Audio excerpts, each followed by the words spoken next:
Bartlett no es uno de los traidores de la 4T, quien pese a su cuestionable pasado, hoy emprende una lucha férrea por rescatar a la industria eléctrica de las garras de los patrones del genocida Calderón. Algunos ya están fuera como Ursúa, el neoliberal infiltrado del Fondo Monetario Internacional. En Morena hay traidoras mojigatas como Lili Téllez, la derechista y promotora golpista. Esta tiene negro historial. En el 2000 se prestó al montaje de TV Azteca contra Cárdenas para dejarle el camino libre al trastornado Fox. Salinas tejió una red de narcotráfico junto al Cártel de Juárez y Televisa participaba en la distribución de coca a sus estrellas. En 1998 Azcárraga encomendó a Paco Stanley distribuirla en TV Azteca. Por ajuste de cuentas, el cártel lo ejecutó al poco tiempo. Ricardo Salinas Pliego lo victimizó para golpear al gobierno del DF. Durante la investigación, Samuel del Villar descubrió los nexos de Azteca con el narco y Lili Téllez aceptó armar un montaje de un ataque armado de parte del procurador para encubrir el narconegocio.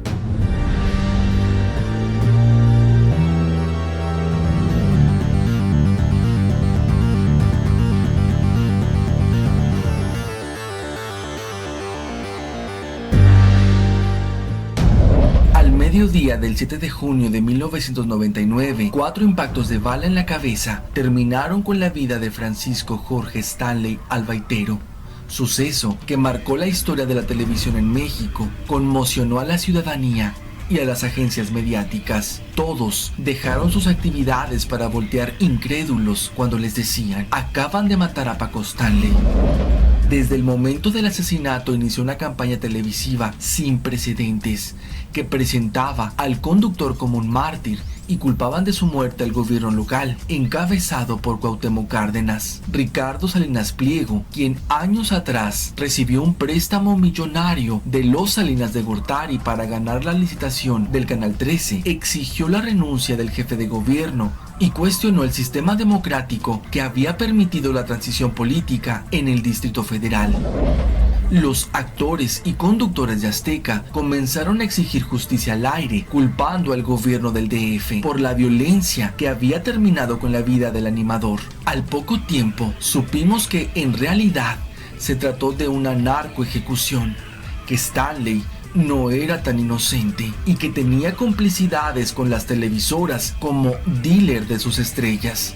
Incluso operaba al amparo de la Secretaría de Gobernación, muy cercana al Cártel de Juárez desde tiempos de Salinas. Y supimos también que las escandalizadas televisoras tenían una agenda puntual desde aquel año: aniquilar a la izquierda.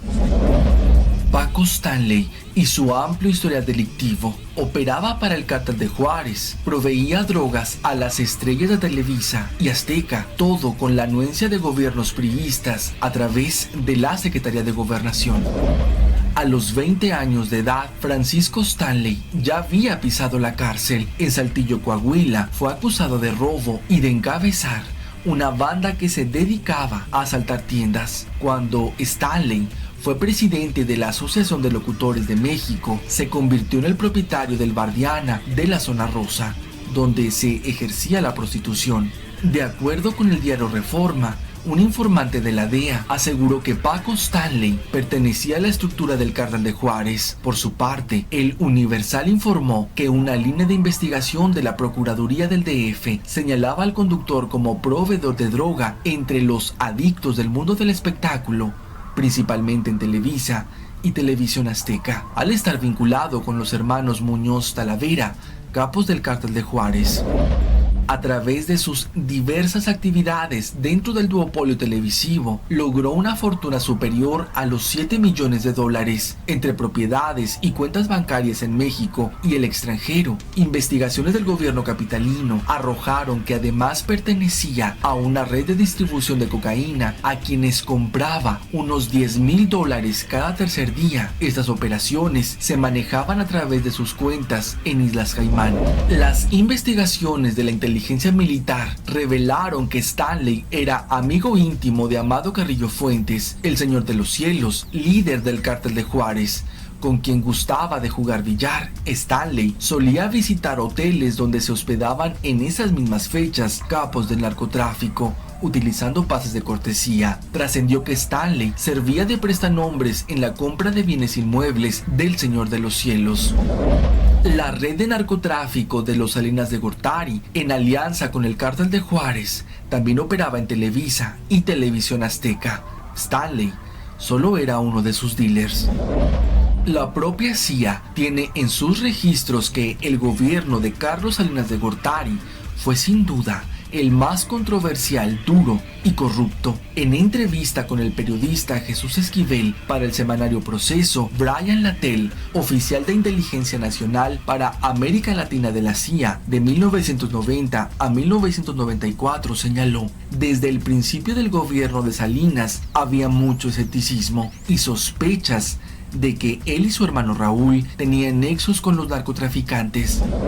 Carlos Salinas de Gortari, a través de su hermano Raúl, protegió a varias organizaciones criminales.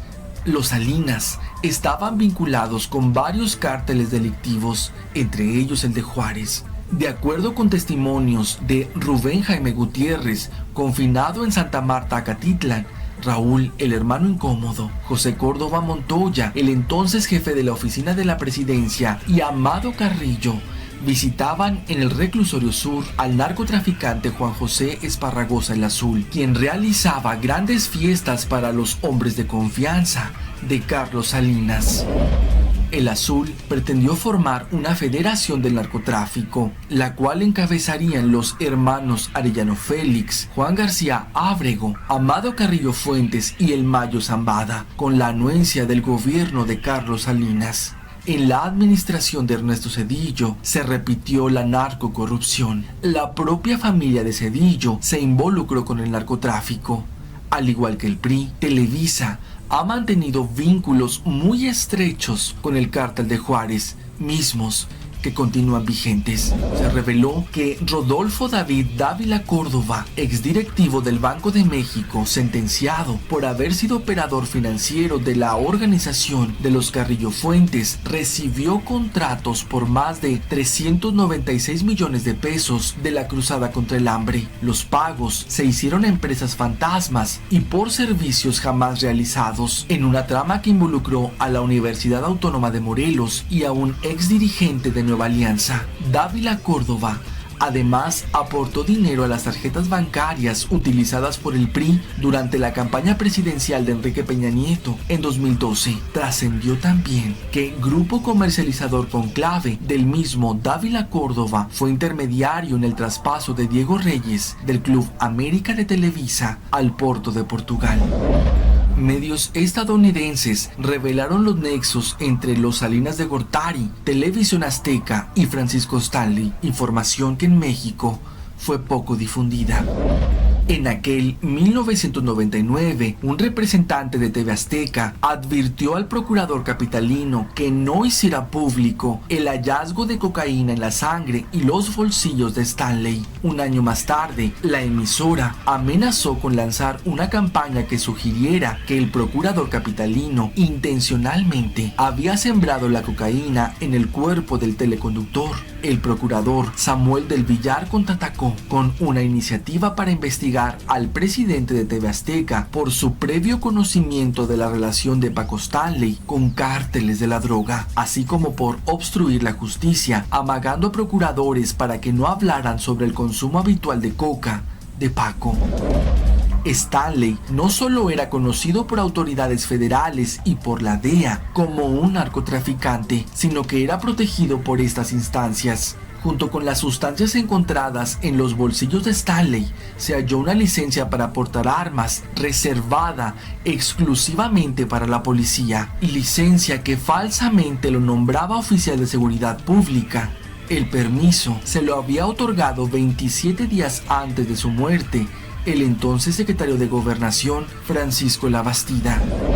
En vano intentó TV Azteca detener la hemorragia de secretos internos. 10 meses después, medios estadounidenses finalmente destaparon otro escándalo. TV Azteca fue comprada al gobierno en parte con $30 millones provenientes del narcotráfico. El 16 de abril del 2000, The Washington Post reportaba sobre la investigación del procurador del DF en torno a la narcorred.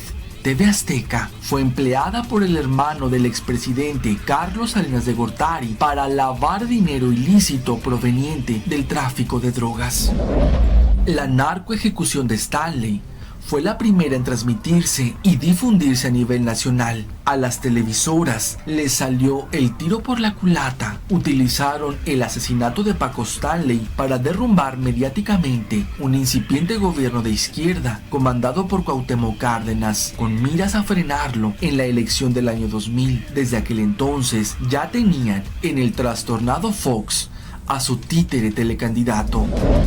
Pero no previeron que su provocación y golpismo mediático traería graves consecuencias.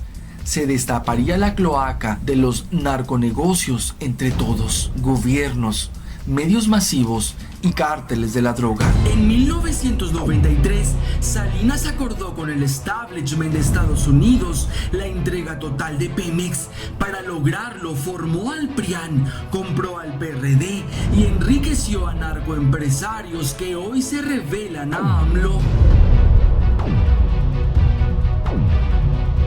La 4T echó abajo el plan de Salinas, prometió al gran capital la entrega de Pemex, impuso a Fox, Calderón y Peña para lograrlo, remató al Estado y se asoció con narcoempresarios, exdueños del país que se resisten a perder lo robado. Públicamente cierran filas para derrocar al presidente. Sin un gerente entreguista, ya no habrá FOBAPROA con la pandemia inducida. Presionado por transnacionales, Salinas ordenó a su prestanombres de Azteca desafiar a AMLO. Recularon ante la indignación del pueblo que por décadas fue su esclavo.